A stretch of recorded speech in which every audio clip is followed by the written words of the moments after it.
ETN Prime, we continue with our deliberations right here in studio.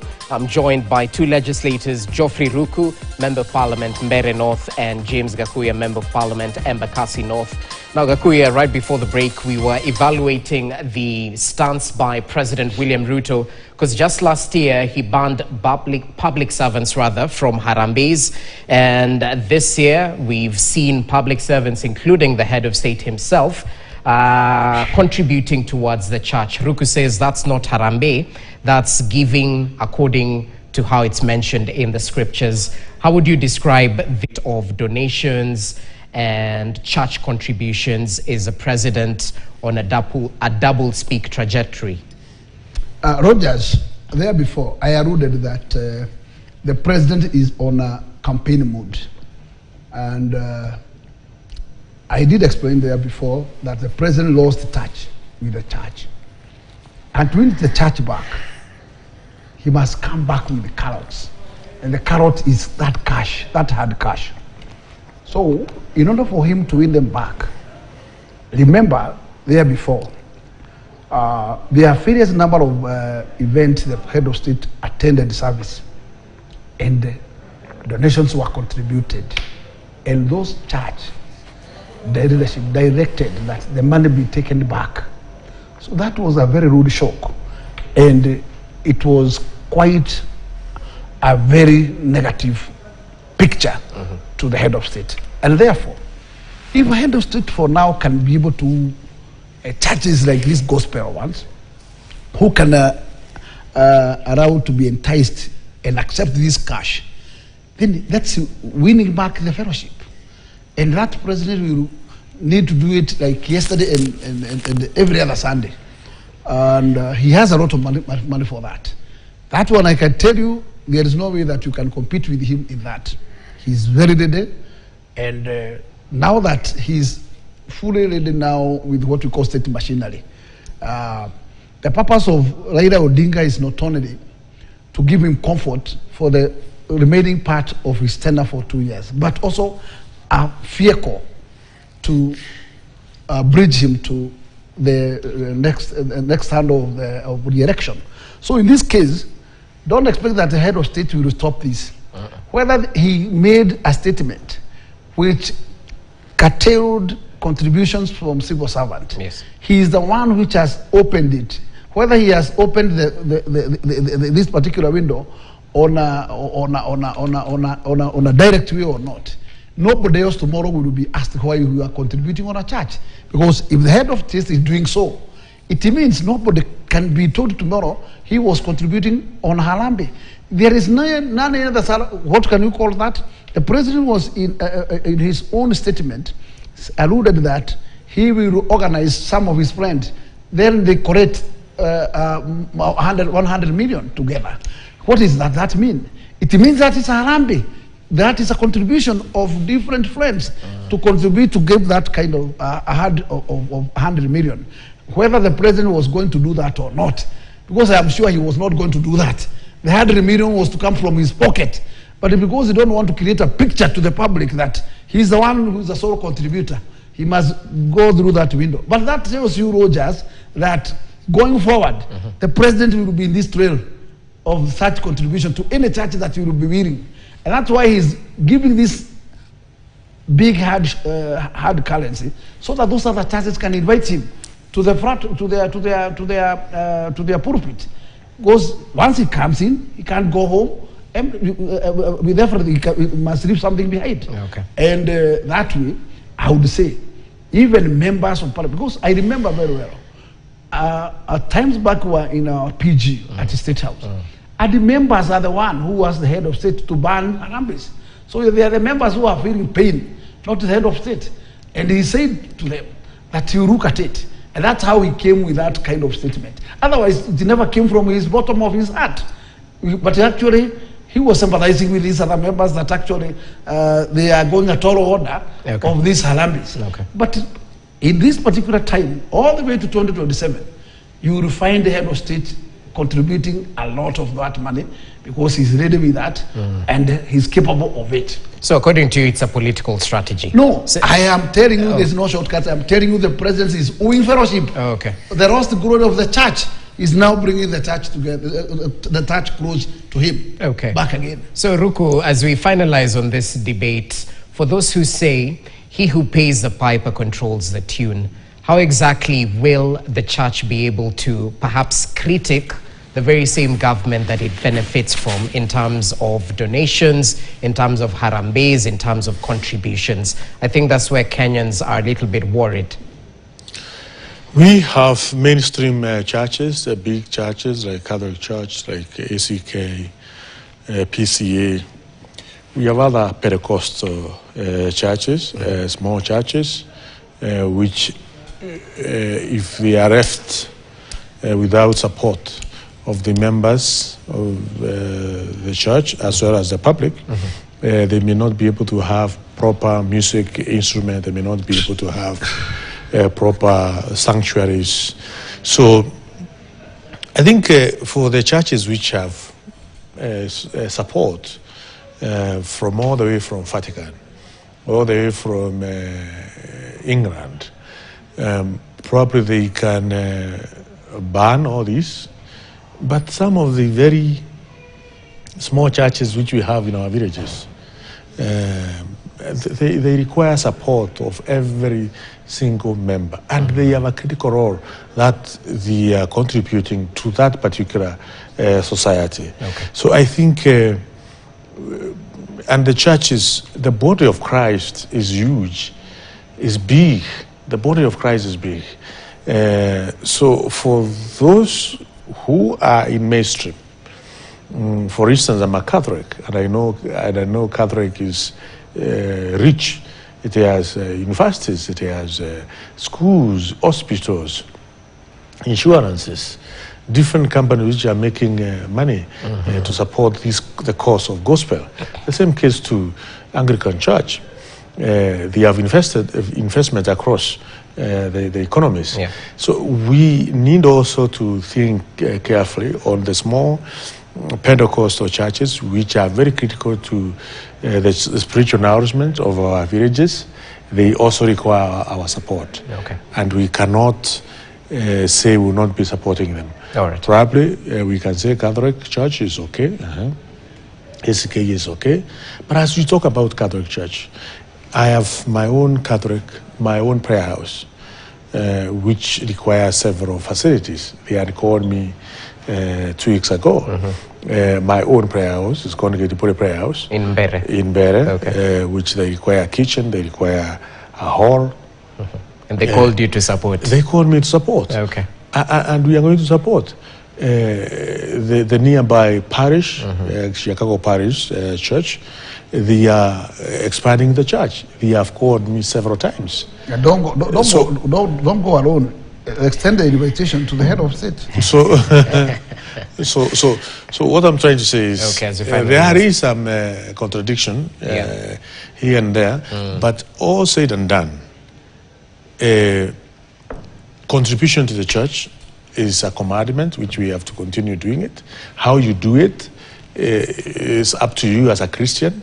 You can do it quietly. Okay. You don't need to make all these big announcements. But also, we remember the body of Christ is huge.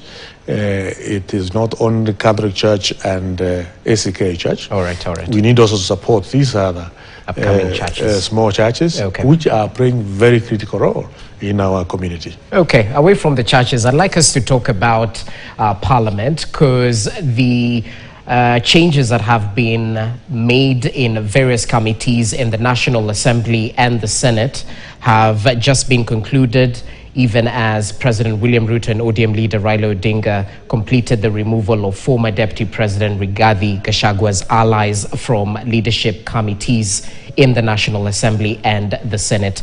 Gakuya, were you one of the victims? Of course, I'm a casualty. So, which particular committee was this? This is the Truth Committee. You were the chair? Of course. And now? One thing, I was not directly affected by the changes. Okay. Because the changes were meant to these audit committees that actually has an expiry stage of the middle of the term. But you see, when the party want to punch you, they whip you a particular committee you are in, because they have such powers. And they whip you and remove you from that committee so that you cannot compete for a chair in the same committee, because at the end of the day, no single chair will be given a free position. You will be a proposed candidate where the membership of that committee will be talked to so that they can be able to vote to a particular direction. But finally, it is the cast of the vote that will give you the numbers. So last time, last parliament, I went and I went against the power of the executive. And at the committee I went, I said this way: if this committee has been given to somebody else, I will just go and do the needful and compete from the floor of that committee. And I competed, and I beat the proposed chair. He got 3 votes, and I got 17 votes. Interesting. But you see what happened after that? The city was very, very serious on it. They made sure that the members have to be called to the State House, and they were made to sign letters that they were not in their sense when they voted Gakuya as the chair. And that's how I was ousted from that particular chairmanship. This time around, I appreciate that, in fact, I was elected as the chair of the trade, and the time has come. And I personally have my course, my political course. And I can tell you, if there is anything that the head of state did, which actually was totally against my will, personally, is what he did. Because the president was in political trial, telling the public that in his tenure, he will never tolerate what we call political conmanship. He will never tolerate political deceit. He will never tolerate political betrayal. But in his 2 terms, in his 2 years, in his first term, he was able to fulfill all these promises that he promised Kenyans. And he was the first person to throw his deputy president under the bus. He was with issues with his boss, the former president, Uhuru Muigai Kenyatta. But Muigai Kenyatta, the whole tenure of 5 years of his last term, they were not in good terms with the deputy.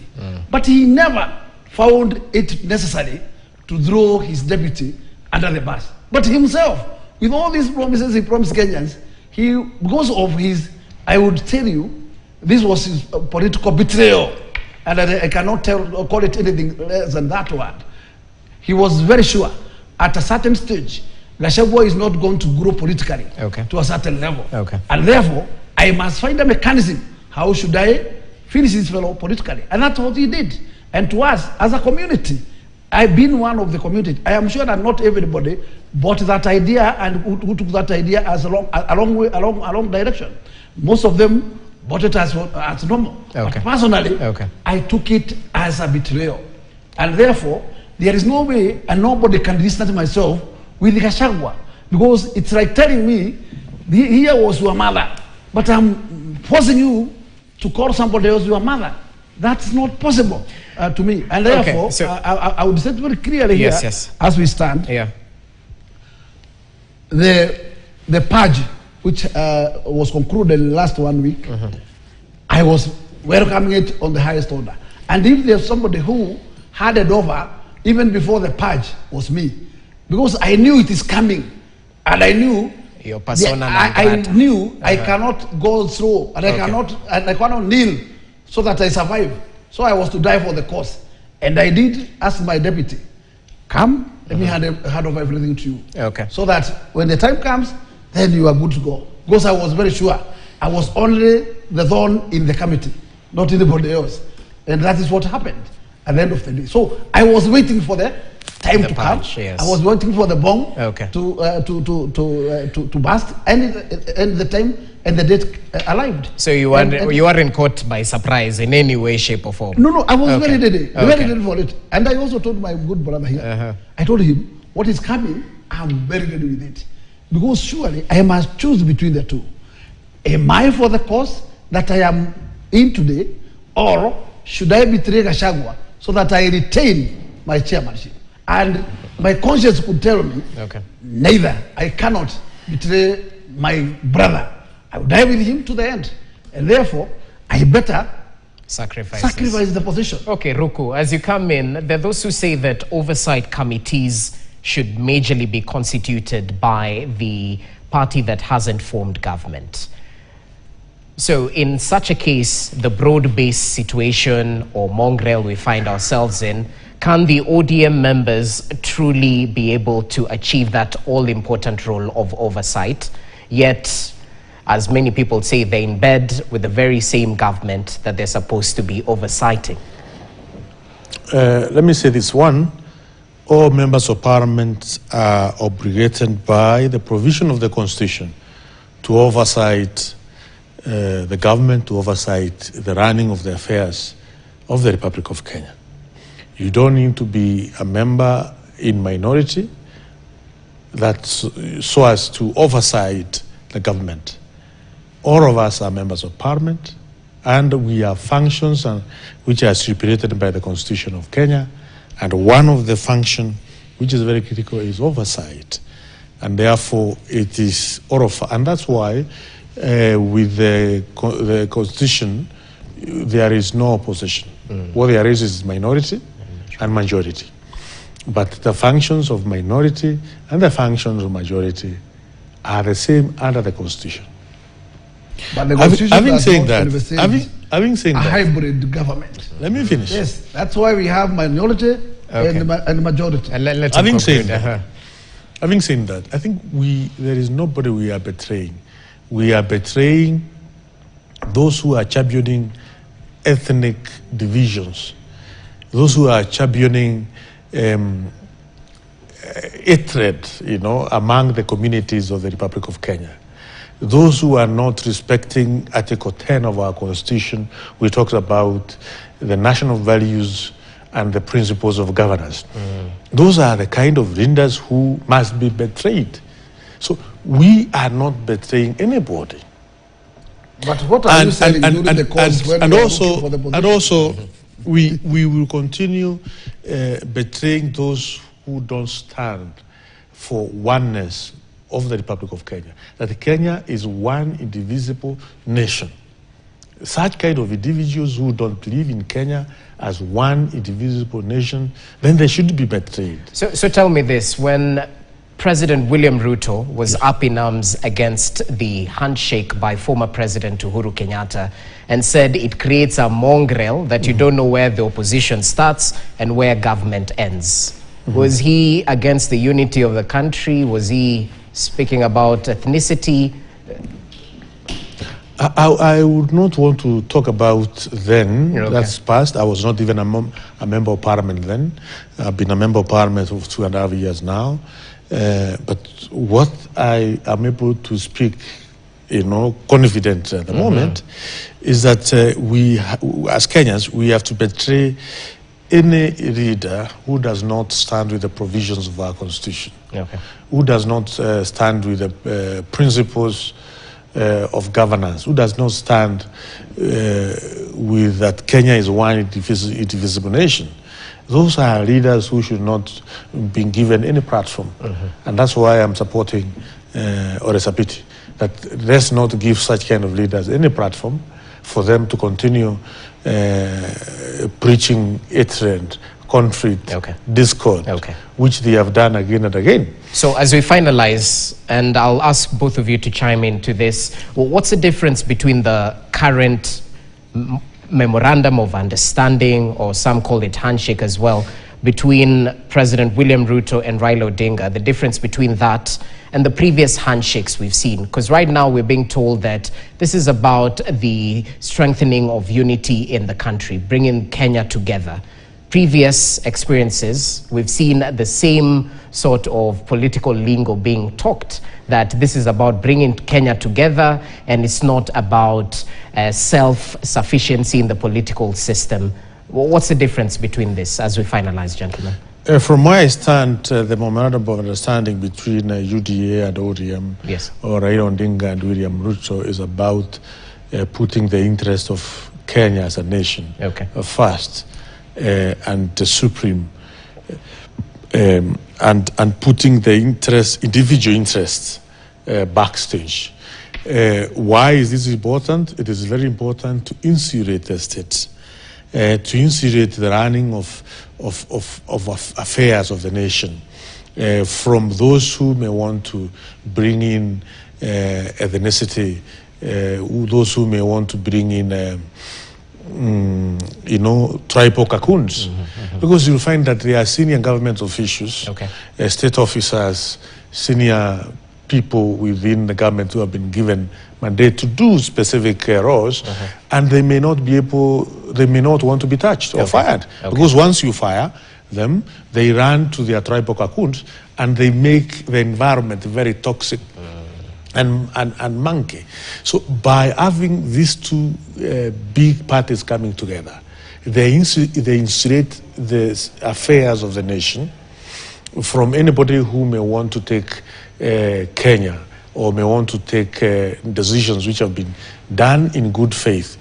That direction of ethnicity, direction of tribe, direction of conflict and discord. So that we'll see it coming down to a greater extent. So it's not for political self-preservation, nothing like that. It's for the self-preservation of the state of the Republic of Kenya. Okay, Gakuya, finally. My big question is, as much as we consider bringing Kenya as under one umbrella, and that's what we are calling a broad-based, are we considering those who are kicking out of the government so that we accommodate the new coming ones? The bitterness of this is that you are kicking out those who sacrificed. Because one thing and why I'm always so bitter, because I don't start with Uhuru Muigai Kenyatta, because I was dying to safeguard the interests of William Ruto. To the end, I never betrayed him for the course of whole 5 years. He has not even finished 5 years. He has betrayed me when he's only 2 years in office. That tells me that how patient he can be. We were too patient ourselves. We took the course to the end. Does not mean that we are facing a lot of mountains, but we were able to be patient and stand to the course. This is, to me, it beats my heart. And I can tell you, Rogers, that the coming in of Raila Amolo Odinga in this equation is because the head of state has felt that what he thought that it was a small thing and it was just like a drop in the ocean, throwing Gachagua out, it has turned to be a monster. And therefore, to deal with the monster, then you need to sacrifice and kneel. Because if Raila is not going to be on your side, then as a king you are naked. And that is how he is. And he was unable now to win the position of AU, and therefore coming back home. For this man to be silent and towing, he must be even enough that actually he demands. And that's why William, in fact, out of his whole concept of the leadership of the Parliament, the National Assembly, he has sacrificed positions that were held by the team that fought with him to somebody who never fought a day with him. And therefore that is what I'm referring to as a political betrayal. And I have no problem with that. Because politics are here. And in fact what will happen is that the politics of deceit that actually has been referring to will end here. So I have no worry, the time will come. And if I can ask you a simple question, does that mean that the team of Kalonzo Musyoka, Gachagua and the rest and their mass is not equal to that team that Bele member is referring to as the majority, who now feel comfortable that actually there will be no divisions? If the team outside is not a concern to them, is that not more than half of the Kenya that outside? In the court? Well, the time will tell. Of course, a lot is happening in the political space, and I think the taste of the pudding is in the eating. Those 10-point agendas that were actually agreed upon by both leaders, if they're actually actualized and implemented, then perhaps this is bigger than personal self-preservation. It's all to do with the country. only time will tell. And as members of the Fourth Estate will be here to articulate matters as they manifest. Thank you so much, gentlemen. Geoffrey Ruku, the Member of Parliament, Mbeere North, and James Gakuya, Member of Parliament, Embakasi North. That's how we wrap up tonight's edition of KTN Prime. Thank you so much for watching. I hope you're adequately informed. On behalf of the entire team, including our sign language interpreter, Meresha Witi, we say good evening and good night. Enjoy the rest of your viewing.